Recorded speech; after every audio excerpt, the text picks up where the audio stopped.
నిజానికి చెప్పాలంటే ఇదొక చారిత్రకమైన సందర్భం. జాబిల్లిపై ఘనంగా గర్వంగా భారత్ కాలు మోపే సమయం ఆసన్నమైంది. చంద్రయాన్ 3లోని విక్రమ్ ల్యాండర్ ను విజయవంతంగా జాబిల్లి ఉపరితలంపై దించేందుకు ఇస్రో చివరి ప్రయత్నాల్లో ఉంది. ఇప్పటి వరకు మిషన్ అనుకున్నట్టుగానే సాగుతోంది. అయితే చంద్రయాన్ 3లో కొన్ని కీలక అంశాలున్నాయి. అవేంటో ఇప్పుడు చూసేద్దాం. చంద్రయాన్ 3 ప్రయోగంలో విక్రమ్ ల్యాండర్ దిగే చివరి 15 నిమిషాలు చాలా కీలకమని చెప్పొచ్చు. ఇప్పటి వరకు చేసిన ప్రయోగం ఒక ఎత్తు అయితే చివరి 15 నిమిషాలు మరో ఎత్తు. మొత్తం ప్రయోగంలో ఇదే కీలకమైన ఘట్టమని సైంటిస్టులు చెప్తున్నారు. అందుకే శాస్త్రవేత్తలు ఇది అగ్ని పరీక్ష. ఖగోళంలో ఇతర గ్రహాలపై ల్యాండింగ్ పంపిన ఏ మిషన్ కైనా ఆ 15 మినిట్సే చాలా కీలకం. అందుకే శాస్త్రవేత్తలు 15 మినిట్స్ ఆఫ్ టెర్రర్ అంటున్నారు. చంద్రయాన్ 3లో ఆ చివరి 15 మినిట్స్లో చాలా వరకు కూడా విక్రమ్ ల్యాండర్ తన పని తాను చేస్తూ ఉండాలి. భూమి నుంచి జూలై 14వ తేదీన అంతరిక్షంలోకి పంపిన తర్వాత చంద్రుడి మీదకి ఆగస్టు 15న డీబూస్టింగ్ ద్వారా propulsion module and Vikram lander గా విడిపోయిన తర్వాత విక్రమ్ ల్యాండర్ చంద్రుని కక్షలో పరిభ్రమిస్తూ ఉంది. సో దట్ విక్రమ్ ల్యాండర్ లో ఆన్ బోర్డ్ కంప్యూటర్ ఉంటుందన్నమాట. ఇది ఇక్కడే ఇస్రో ఫిక్స్ చేసి పంపించింది. ఈ కంప్యూటర్ పంపే సంకేతాలు, గణాంకాలు మిషన్ పురోగతిని ఎప్పటికప్పుడు అప్డేట్ చేస్తూ ఉంటాయి. మిషన్ ల్యాండ్ అయ్యే వరకు కూడా కీలకమైనటువంటి సమాచారాన్ని ఇస్రోకు చేరవేస్తూ ఉంటుంది. ఇప్పటికే ఎప్పుడైతే విక్రమ్ ల్యాండర్ చంద్రుడి కక్షలోకి వెళ్ళిందో అక్కడ ఉపరితలలో ఉన్నటువంటి అక్కడ ఉన్నటువంటి అంతరిక్షంలో ఉన్నటువంటి చంద్రుడిపై ఉన్నటువంటి దక్షిణ ధ్రువంలో ఉన్నటువంటి ఛాయాచిత్రాలన్నింటినీ కూడా ఇస్రోకు పంపింది. అక్కడ అనేక బిలాలు ఉన్నట్టుగా, రాళ్ళు ఉన్నట్టుగా కూడా మనము ఆ ఫోటోస్, ఛాయాచిత్రాలను కూడా మనం చూసాము. చంద్రయాన్ 3 కీలక దశకు చేరుకోవడంతో మిషన్లో ఇప్పుడు ప్రతి సెకండ్ చాలా ఇంపార్టెంట్, చాలా అమూల్యం అని చెప్పుకోవచ్చు. సాఫ్ట్ ల్యాండింగ్ అయితే మిషన్ సక్సెస్ అయినట్టే. దీనికోసమే ప్రపంచ దేశాలన్నీ కూడా భారత్ వైపు చాలా క్యూరియాసిటీగా చూస్తున్నాయి. ప్రతి సెకను అమూల్యమే. సాఫ్ట్ ల్యాండింగ్ జరగాలి. మనకు చంద్రయాన్ 2లో ఉన్న ఎక్స్పీరియన్స్ మనకు తెలుసు. కాబట్టే ఇస్రో చైర్మన్ కూడా చెప్పారు, ఎలాంటి ఫెయిల్యూర్ కూడా ఈసారి చంద్రుడి మీద కాలు మోపడానికి అడ్డుపడవు అని చెప్తున్నారు. ఎలాంటి దశలో అయినా, ఎలాంటి ప్రతికూల పరిస్థితుల్లో అయినా సరే ఎట్టి పరిస్థితుల్లో చంద్రుడి మీద కాలు మోపి తీరుతామని చాలా కాన్ఫిడెంట్ గా చెప్తున్నటువంటి సందర్భం కనబడుతోంది. ఇక చంద్రయాన్ 3 ద్వారా జాబిల్లి కక్షలోకి వెళ్లిన విక్రమ్ ల్యాండర్ ఆగస్టు 23న సాయంత్రం 6 గంటల 4 నిమిషాలకు దిగుతుంది. చంద్రయాన్ 3ని ఈ ఏడాది జూలై 14న ప్రయోగించారు. ఇక ఆ తర్వాత నుంచి కూడా ప్రతి ఫేజు కూడా దాటుకుంటూ వచ్చారు. ఇక చివరి టెర్రర్ ఆఫ్ 15 మినిట్స్. ఈ 15 మినిట్స్లోనే మనకు విక్రమ్ ల్యాండర్ చేసేటువంటి పర్ఫార్మెన్స్ని బట్టే చంద్రయాన్ 3 సక్సెస్ ఆధారపడి ఉంటుంది.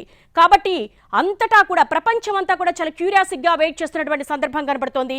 విక్రమ్ ల్యాండర్ని బస్సు అనుకుంటే గనక అసలు ఒకసారి చూద్దాము. అంటే ఎలా ఉంది? ప్రజ్ఞాన్ రోవర్ని ఆ బస్సులోని ప్యాసింజర్గా భావిస్తూ ఉంటారు. ఎందుకంటే ప్రజ్ఞాన్ రోవర్ని చంద్రుడిపైకి తీసుకెళ్తుంది విక్రమ్ ల్యాండరే. ఈ విక్రమ్ ల్యాండర్ బరువు 1752 కిలోలు కాగా ఆ ల్యాండర్ నుంచి బయటకు వచ్చి చంద్రుడి ఉపరితలంపై పరిశోధనలు చేసే ప్రజ్ఞాన్ రోవర్ బరువు 26 కిలోలు. మిషన్ ల్యాండ్ కాగానే ప్రజ్ఞాన్ రోవర్ బయటకొచ్చి దక్షిణ ధ్రువంలో గడ్డగట్టిన మంచులోకి మట్టిని పరీక్షిస్తుంది. ప్రజ్ఞాన్ రోవర్ ఇదే మొత్తం ప్రయోగంలో ఒక హార్ట్ లాంటిది, అంటే ఒక గుండెకాయ లాంటిది అనమాట. ఎందుకంటే బయటకు వచ్చిన తర్వాత ప్రజ్ఞాన్ రోవర్ అక్కడ ఉన్నటువంటి చంద్రుడి మీద పరిశోధనల్లో అక్కడ బిలాలున్నాయా, లోయలున్నాయా, రాళ్లున్నాయా, అసలు ఏ విధమైన పరిస్థితులు ఉన్నాయి, మనిషి జీవించడానికి అనుకూలమైన పరిస్థితులు ఉన్నాయి, ఇవన్నీ కూడా ప్రజ్ఞాన్ రోవర్ మాత్రమే చేస్తుంది. చూడొచ్చు, విక్రమ్ ల్యాండర్ బరువు 1752 కిలోలైతే అందులో ఉన్నటువంటి ప్రజ్ఞాన్ రోవర్ బరువు 26 కిలోలు. ప్రస్తుతం విక్రమ్ ల్యాండర్ ఎక్కడుందో తెలుసా మీకు? చంద్రుడి చుట్టూ పరిభ్రమిస్తూ ఉంది. అంటే చంద్రుడి ఉపరితలంపై దిగేంత వరకు కూడా అక్కడ ఉన్నటువంటి నిర్దేశిత కక్షలోనే పరిభ్రమిస్తూ ఉంటుంది విక్రమ్ ల్యాండర్. ఎందుకంటే చాలా వరకు కూడా కక్షకి మధ్య డిస్టెన్స్ ను కూడా తగ్గిస్తూ వస్తున్నారు. డీబూస్టింగ్ కూడా చేశారు. 15 మినిట్స్లో ల్యాండింగ్, సాఫ్ట్ ల్యాండింగ్ జరగడానికి చాలా కీలకమైనటువంటి సమయం విక్రమ్ ల్యాండర్ చేతిలోనే ఉంది. చంద్రుడి చుట్టూ తిరుగుతున్న విక్రమ్ ల్యాండర్ ప్రజెంట్ ఎక్కడుందో మీకు తెలుసా? చంద్రుడికి చాలా దగ్గరగా వెళ్ళబోతోంది. అలా దగ్గరకు వచ్చినప్పుడు 25 కిలోమీటర్ల డిస్టెన్స్లో ఉంటుంది. అంటే చంద్రుడికి దూరంగా వెళ్ళినప్పుడేమో 134 కిలోమీటర్ల దూరంలో ఉంటుంది, దగ్గరగా వచ్చినప్పుడేమో 25 కిలోమీటర్ల దూరంలో ఉంటుంది. అంటే ఆర్బిట్లో మొత్తం కూడా పరిభ్రమిస్తూ ఉంటుంది. దీన్నే సైంటిస్టుల పరిభాషలో పెరిజీ అపోజీ అంటారు. చాలా కొత్తగా ఇంట్రెస్టింగ్ గా అనిపిస్తోంది కదా, ఎందుకంటే ఖగోళం ఎప్పుడు కూడా చాలా అద్భుతంగా ఉంటుంది. అనేక అద్భుతాలకు నెలవు. ఇప్పుడు చంద్రుడిని ఛేదించబోతున్నాం. చందమామలో ఉన్నటువంటి అనేక విశేషాలన్నీ మన ప్రజ్ఞాన్ రోవర్ చూపించబోతోంది. ఇక మరికొన్ని గంటల సమయం మాత్రమే ఉంది. ఇంకోసారి చంద్రయాన్ 2 గురించి ఒకసారి గుర్తు చేసుకుందాం. ఎందుకంటే చంద్రయాన్ 2 నుంచి ఫెయిల్యూర్స్ నుంచే ఇప్పుడు చంద్రయాన్ 3లో చాలా సఫిస్టికేటెడ్ టెక్నాలజీని వాడారు. ఈ ప్రయోగం చివరి నిమిషంలో క్రాష్ ల్యాండింగ్ అయింది. అసలు ఎందుకు అయింది? 2017 సెప్టెంబర్ 7న కంట్రోల్ చేయలేనంత వేగంతో వెళ్లి చంద్రుడిని ఢీకొట్టి కుప్పకూలింది చంద్రయాన్ 2. నిజానికి చెప్పాలంటే చంద్రయాన్ 2 చివరి నిమిషంలోనే క్రాష్ అయింది. అంటే అక్కడ ఉన్నటువంటి సాఫ్ట్ గైడెన్స్ అల్గారిథం ఫెయిల్ అయిందని చెప్పేసి కూడా అప్పుడున్న సైంటిస్టులు కూడా చెప్పడం జరిగింది. ఈసారి చాలా జాగ్రత్తలు పాటించారు. ప్రతి ఫేజ్లో కూడా టెక్నాలజీని వాడారు, ఆర్టిఫిషియల్ ఇంటెలిజెన్స్ను వాడారు. ఇక చంద్రయాన్ 2 మిషన్ ఫెయిల్యూర్లో నియంత్రణ లేని వేగంతో పాటు సాఫ్ట్వేర్ ఇబ్బందులు తలెత్తాయి. ఇదే సమయంలో ఇంజిన్ కూడా విఫలమై ఆనాడు కుప్పకూలింది.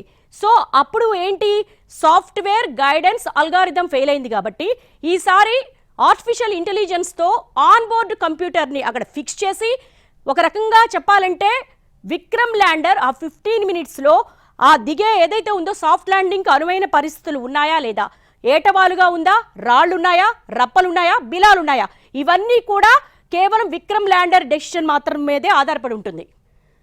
ఆల్ రైట్, చంద్రయాన్ 2 పొరపాట్ల నుంచి ఇస్రో పాఠాలు నేర్చుకుంది. చంద్రయాన్ 3కి ఆ మేరకు అంతా సిద్ధం చేసుకున్నాకే ప్రయోగం చేపట్టింది. చంద్రయాన్ 2ని మించి చంద్రయాన్ 3కి చాలా జాగ్రత్తలు తీసుకుంది ఇస్రో. సో ఇవన్నీ కూడా నెక్స్ట్ నేను చెప్పబోతున్నాను. ఎందుకోసమంటే సాఫ్ట్ ల్యాండింగ్ అనేది చాలా ఇంపార్టెంట్. నిజానికి ఇప్పటి వరకు అమెరికా, చైనా, రష్యా ఇప్పటి వరకు కూడా చంద్రుడి మీద అనేక పరిశోధనలు చేసి రీసెంట్గా రష్యా లూనా 25 కూడా ఫెయిల్యూర్ అయింది. దీన్ని బట్టి మన చంద్రయాన్ 3 మీద ప్రపంచ దేశాలన్నీ కూడా చాలా జాగ్రత్తగా అబ్జర్వ్ చేస్తున్నాయి. నిజానికి భారత ప్రతిష్ట చంద్రయాన్ 3 మీద ఆధారపడి ఉందని చెప్పుకోవచ్చు.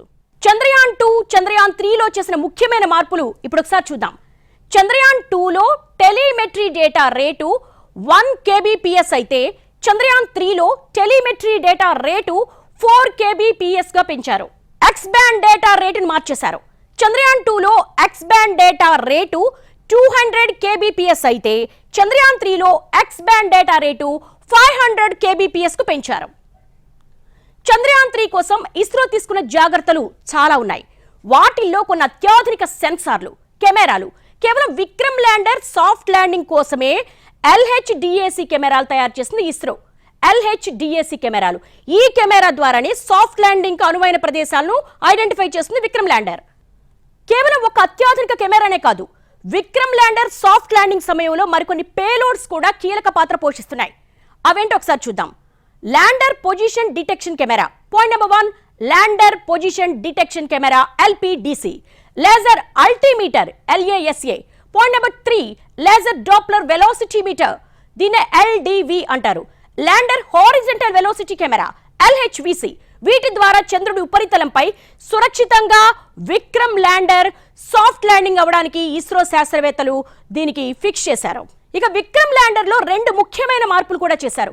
ఇవి చాలా ఇంపార్టెంట్ అన్నమాట. అందులో మొదటిది సేఫ్టీ మోడ్ సిస్టమ్. అంటే ఇది సాఫ్ట్ ల్యాండింగ్ కోసం, అలాగే మిషన్ సేఫ్టీ కోసం దాన్ని ఫిక్స్ చేశారు. Safety mode system. రెండోది విక్రమ్ ల్యాండర్ లో 2 ఆన్ బోర్డ్ కంప్యూటర్లను కూడా ఏర్పాటు చేశారు. ఇక ముప్పు పొంచి ఉంటే వెంటనే ఇస్రో శాస్త్రవేత్తలకు సమాచారం చేరవేస్తాయి ఇవి. ఇక ల్యాండర్లోని కెమెరాలు, సెన్సార్ల ద్వారా ఆ సమాచారం ఇస్రోకు అందుతుంది. చూడొచ్చు మనం, సేఫ్టీ మోడ్ సిస్టమ్, అలాగే ఆన్ బోర్డ్ కంప్యూటర్లు 2, ముప్పుంటే వెంటనే ఐడెంటిఫై చేయడము, అవన్నీ కూడా ఇస్రోకు పంపటము, ఇదంతా కూడా ఆటోమేటిక్గా అందులో ఫిక్స్ చేసి ఉంచారు.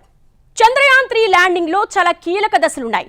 ప్రస్తుతం 25 కిలోమీటర్ల ఎత్తులో పరిభ్రమిస్తున్నటువంటి విక్రమ్ ల్యాండర్ ఆ ఎత్తు నుంచే చంద్రుడి మీదకి కిందికి దిగుతుంది. అంటే చంద్రుడి మీద చాలా ఏటవాలుగా ఉంటుంది, దక్షిణ ధ్రువ ప్రాంతం అంటారు దాన్ని. అలా 11 నిమిషాల 50 సెకండ్లకు తదుపరి దశకు చేరుకుంటుంది. డిస్టెన్స్ ఒకసారి నేను రిపీట్ చేయడానికి చూస్తాను.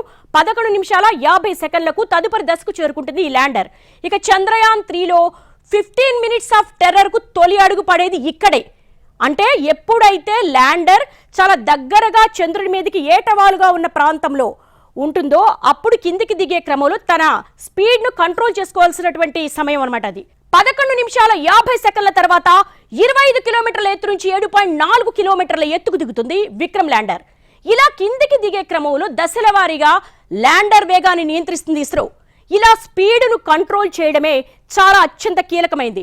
ఫర్ ఎగ్జాంపుల్ 500 కిలోమీటర్స్ వేగంతో ఒక బైక్ వెళ్తున్నప్పుడు ఇమీడియట్ గా దాన్ని కిందికి దించే సమయంలో మనం ఖచ్చితంగా దాని స్పీడ్ కంట్రోల్ చేస్తాం. అలాగే పైనున్నటువంటి విక్రమ్ ల్యాండర్ స్పీడ్ను కూడా కంట్రోల్ చేయడం అనేది చాలా క్లిష్టమైన ప్రక్రియ. 25 కిలోమీటర్ల నుంచి 7.4 కిలోమీటర్ల కిందకు దిగేందుకు విక్రమ్ ల్యాండర్ ప్రయాణించే స్పీడు సెకనుకు 358 మీటర్లుగా ఉంటుంది. ఇలా 6.8 కిలోమీటర్లకు ఇంకా కిందకి దిగడం మిషన్లో మరో దశ. అంటే ఫేజ్ వైజ్, స్టెప్ వైజ్, అంటే ఎంత స్పీడ్లో ఉన్నదాన్ని కూడా దాన్ని మినిమైజ్ చేసుకుంటూ అక్కడ ల్యాండింగ్ పొజిషన్ చూసుకుంటూ సాఫ్ట్ ల్యాండింగ్కి అనుకూలమైన ప్రదేశాన్ని ఐడెంటిఫై చేస్తూ కిందికి దిగుతుందన్నమాట. 7.4 కిలోమీటర్ల ఎత్తు నుంచి 6.8 కిలోమీటర్ల కిందికి దిగడానికి సెకనుకి ఎంత సమయం పడుతుంది? సెకనుకు 336 మీటర్ల వేగంతో ప్రయాణిస్తుంది. కిలోమీటర్లు కాదు, మీటర్లు. ఇక విక్రమ్ ల్యాండర్ ఆ పైన 6.8 కిలోమీటర్ల నుంచి చంద్రుడికి 800 మీటర్ల ఎత్తులోకి దిగడం మరో కీలక ఘట్టంగా చెప్పుకోవాలి. ఒక రకంగా చెప్పాలంటే ఇది చాలా క్లిష్టమైంది, చాలా క్రూషియల్ పీరియడ్ అని చెప్పుకోవచ్చు. చంద్రుడి ఉపరితలానికి 800 మీటర్ల ఎత్తులోకి విక్రమ్ ల్యాండర్ చేరుకోగానే ల్యాండర్లోని కీలక దశలు మరో పని చేపడతాయి. చంద్రుడిపై ఎక్కడ దిగాలో సెర్చింగ్ చేస్తుంది ల్యాండర్. ఇందుకోసం ల్యాండర్లోని సెన్సార్ల నుంచి లేజర్ కిరణాలు చంద్రుడి ఉపరితలంపై ఎక్కడ సేఫ్గా దిగాలో చూసుకుంటుంది. ఈ పనిలో మిషన్లోని ఆర్టిఫిషియల్ ఇంటెలిజెన్స్ చాలా చురుగ్గా పనిచేస్తుంది. మనిషిలా ఆలోచిస్తుంది. ఆర్టిఫిషియల్ ఇంటెలిజెన్స్ చేసే అద్భుతాలేంటో మనం చూస్తున్నాము. ఇప్పుడు విక్రమ్ ల్యాండర్ చేయబోతోంది. అందులో ఫిక్స్ చేసినటువంటి ఏఐ టెక్నాలజీ ద్వారా సేఫెస్ట్ ల్యాండింగ్ కి అనుకూలమైన ప్రదేశాన్ని ఐడెంటిఫై చేస్తుంది. చాలా యాక్టివ్గా పనిచేస్తుంది, మనిషిలా ఆలోచిస్తుంది. ఎస్, లేజర్ కిరణాల పరిశీలన పూర్తయ్యాక, అంటే సాఫ్ట్ ల్యాండింగ్ అనుకూలమైన ప్రదేశం పరిశీలన పూర్తయ్యాక 800 మీటర్ల ఎత్తు నుంచి కిందకు దిగడం మొదలు పెడుతుంది విక్రమ్ ల్యాండర్. అలా చంద్రుడికి 150 మీటర్ల ఎత్తులోకి వస్తుంది. ఆ తర్వాత ల్యాండర్ వేగం సెకనుకు 60 మీటర్లే ఉంటుంది. అంటే మినిమైజ్ చేసుకుంటూ, చాలా తన స్పీడ్ను కంట్రోల్ చేసుకుంటూ కిందికి దిగే క్రమంలో ఎంత జాగ్రత్తలు పాటిస్తుందో మనం చూడొచ్చు. ఇక చంద్రుడికి 150 మీటర్ల ఎత్తులోకి చేరుకున్న తర్వాత క్రమంగా 60 మీటర్ల ఎత్తులోకి వస్తుంది. ఈ సమయంలోనే ల్యాండర్ ప్రయాణ వేగం సెకనుకు 40 మీటర్లుగా ఉంటుంది. సెకనుకు 40 మీటర్లుగా ఉంటుంది. అంటే ఎంతవరకు స్పీడ్ని కంట్రోల్ చేసుకుంటుందో, చంద్రయాన్ 2లో జరిగినటువంటి ఏదైతే ఎక్స్పీరియన్స్ ఉందో దాన్ని బేస్ చేసుకుని చాలా పగడ్బందీగా ల్యాండింగ్ అనువైన ప్రదేశాలను ఐడెంటిఫై చేస్తుంది. ఇక చివరిగా విక్రమ్ ల్యాండర్ను 10 మీటర్ల ఎత్తులోకి తీసుకొస్తారు. ఇది చాలా చాలా ఇంపార్టెంట్, చాలా క్రూషియల్ కీలక ఘట్టం అని చెప్పుకోవచ్చు. అత్యంత కీలక దశ. ఈ ఎత్తు నుంచి క్రమంగా దిగుతూ సాఫ్ట్ ల్యాండింగ్ కావడమే తరువాయి. 10 మీటర్ల ఎత్తు నుంచి చంద్రుడిపై దిగేందుకు విక్రమ్ ల్యాండర్ వేగం సెకనుకు కేవలం 1.68 మీటర్లే ఉంటుంది. అంటే మనం మొదటి నుంచి కూడా స్టెప్ వైజ్ చూసుకుంటూ వస్తున్నాం. స్పీడ్ని ఎంత మినిమైజ్ చేసుకుంటూ ఎంత స్లోగా కిందికి దిగుతుందో. మిషన్ చివరి అంకంలో 3 మీటర్ల ఎత్తు నుంచి చంద్రుడిపై దభేల్మని పడుతుంది విక్రమ్ ల్యాండర్. నరాలు తెగే ఉత్కంఠకు తెరతీసే సమయం కూడా ఇదే. ప్రపంచం యావత్తు ఇండియా వైపు చూసేటువంటి సమయం కూడా ఇదే. అత్యంత వేగంగా పైనుంచి పడేటప్పుడు ల్యాండర్కి ఎలాంటి ఇబ్బంది కలగకుండా జాగ్రత్తలు తీసుకున్నా కూడా ల్యాండర్ క్షేమ సమాచారం తెలుసుకునే వరకు కూడా నిజంగా ఒక టెన్షన్, ఒక క్యూరియాసిటీ అయితే ఉంటుంది. 3 మీటర్ల ఎత్తు నుంచి చంద్రుడి ఉపరితలంపై పడే సమయంలో అక్కడి కుదుపులను తట్టుకునేలా విక్రమ్ ల్యాండర్ కాళ్లు డిజైన్ చేసింది ఇస్రో. ల్యాండర్ పాదాలను డాంపర్ అనే పదార్థంతో తయారు చేశారు. ఎలాంటి పరిస్థితుల్లోనైనా ల్యాండర్ పాదాలు కుదుపులకు తట్టుకుంటాయని చెప్తోంది ఇస్రో. ఆర్టిఫిషియల్ ఇంటెలిజెన్స్ వల్ల ల్యాండర్ గోతుల్లో పడినా కూడా ఒక మనిషిలా పైకి లేస్తుంది. సో ఎంతటి అద్భుతమో చూడొచ్చు మనము. అంటే ఒకవేళ చంద్రుడి పైన బిలాలుంటాయి, గుంతలుంటాయి, అందులో పడినప్పటికీ కూడా మనిషిలానే లేవగలదనమాట. ఇక్కడ ఇంకో విషయాన్ని గుర్తు చేసుకోవాలి. సెకనుకు 2 మీటర్ల వేగాన్ని తట్టుకునేలా చంద్రయాన్ 2లో ల్యాండర్ను డిజైన్ చేసిన ఇస్రో చంద్రయాన్ 3లో మాత్రం చాలా వరకు ఆ వేగాన్ని 3 మీటర్లు తట్టుకునేలా రూపొందించారు. ఈ చంద్రయాన్ 2కి చంద్రయాన్ 3కి మధ్య డిఫరెన్స్ మనం గమనించవచ్చు, వేగం ఎలా నియంత్రించుకోవాలనేది. ఇక చంద్రుడి ఉపరితలం ఎగుడు దిగుడుగా ఉంటుంది. నేను ఇందాక కూడా చెప్పాను మీకు. అంటే అన్ని గోతులు, అలాగే రాళ్లు ఉంటాయి, ఏటవాలుగా ఉంటుంది. అలాంటి పొజిషన్లో కూడా, అలాంటి పరిస్థితుల్లో కూడా విక్రమ్ ల్యాండర్ దిగే ప్రాంతం చదునుగా లేకపోతే ల్యాండర్ స్థిరంగా నిలబడదు. వాల్ ఎక్కువగా ఉంటే ల్యాండర్ ఒరిగిపోతుంది. అందుకే ఇందులోని ఆర్టిఫిషియల్ ఇంటెలిజెన్స్ పనితీరు చాలా కీలకంగా మారబోతోంది. చంద్రుడి ఉపరితలంపై ఒకవేళ ఎగుడు దిగుడు ప్రాంతంలో దిగితే ఆ వాలుకు తగ్గట్టుగా ల్యాండర్కున్న కాళ్లు సర్దుబాటు చేసుకుంటాయి. చిన్నపాటి గోతులో పడినా ల్యాండర్ కాలు పొడవులు మిషన్ దానికదే పెంచుకుంటుంది. చంద్రుడి ఉపరితలంపై ల్యాండ్ అయిన వెంటనే 4 పేలోడ్స్ పనిచేయడం మొదలు పెడతాయి.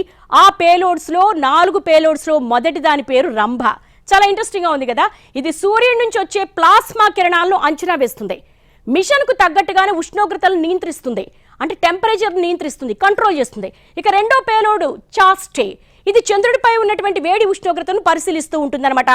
ఇక ఈ చాస్టే కావచ్చు, రంభ కావచ్చు, వీటివి ఒకటి టెంపరేచర్ని, ప్లాస్మా కిరణాలను కంట్రోల్ చేస్తుంది, రెండు చంద్రుడిపై ఉష్ణోగ్రతను పరిశీలిస్తుంది. 4వ పేలోడ్స్ లో మూడోది ఇల్సా. ఇది విక్రమ్ ల్యాండర్ దిగిన చోట భూ ప్రకంపనలను గమనిస్తూ ఉంటుంది. అక్కడ ఏమైనా భూకంపాలు వచ్చే అవకాశం ఉందా, ఇక చంద్రుడి ఉపరితలం కింద ఏదైనా కదలికలు ఉన్నాయా అనేది గుర్తిస్తుంది. ఇక పేలోడ్లోని 4వది లేజర్ రెట్రో రిఫ్లెక్టర్ రే. ఇది చంద్రుడి భౌగోళిక స్థితిగతులను పరిశీలిస్తూ ఉంటుంది.